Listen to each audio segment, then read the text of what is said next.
I was brought up in taffeta dresses and taught to be pretty and precious, spending my playtimes with plastic princesses who all had those bodies just utterly ludicrous. Minuscule waists and huge boobs, and it's all nippleless and no pubes and no creases. I mean, Jesus, it's pretty confusing, especially at 6. In that fairy tale world, all the girls end up happy ever after, wooing their knights in shining armor. But some nights down the track, you can bet they'll be trapped, spending nights in shining armor. While their knights spend their nights at a bar, or at a bar with some harlot. I'm not bitter, it's just better that I don't fall for all that romantic bullshit now that I'm older.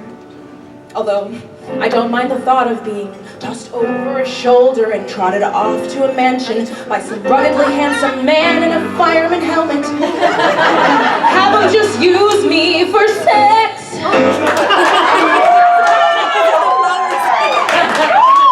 As I say, it's a little complex. One day, someday, my prince may come, but it doesn't seem likely. And even if he came and he liked me, it's likely he'd be not quite my type. Someday, they say, he'll come riding up on the back of a horse. But of course, I'm allergic to horses. Well, I tell him he'll just have to sell him. Take a seat. I went to school with a girl. I remember her well. She was pretty smart and pretty as hell. Her folks had a farm, but she wouldn't stay, of course. She wanted Prince Charming, so she went to LA, of course. Managed to seduce a famous actor or producer.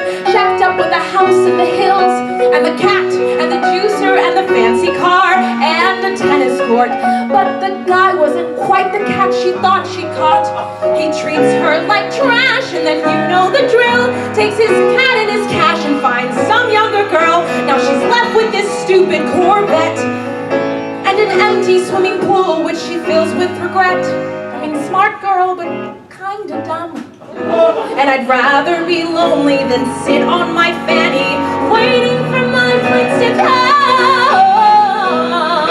One day, someday, he'll come sweeping in and sweep me off my feet and spend the next 4 decades wanting to cheat on me, getting less handsome and fighting his dragons.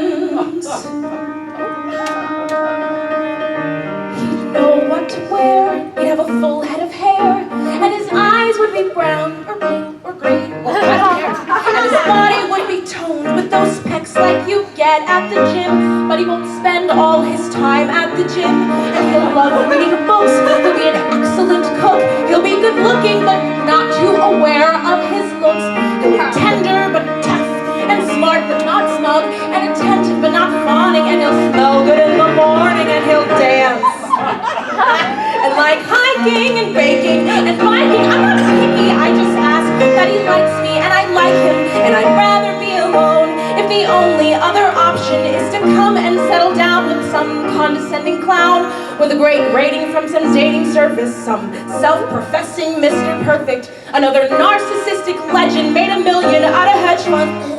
Another sexually ineffectual, self-obsessing metrosexual, pseudo-intellectual, getting drunk and existential every time the Steelers lose a game. The Eagles! Perhaps some other day. One day, someday, my prince may come, but I won't hold my breath.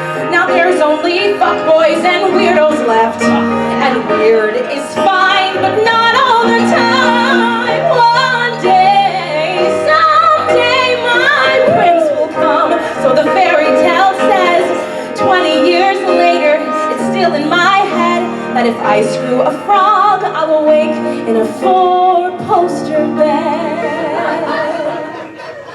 Well, back to Hinge.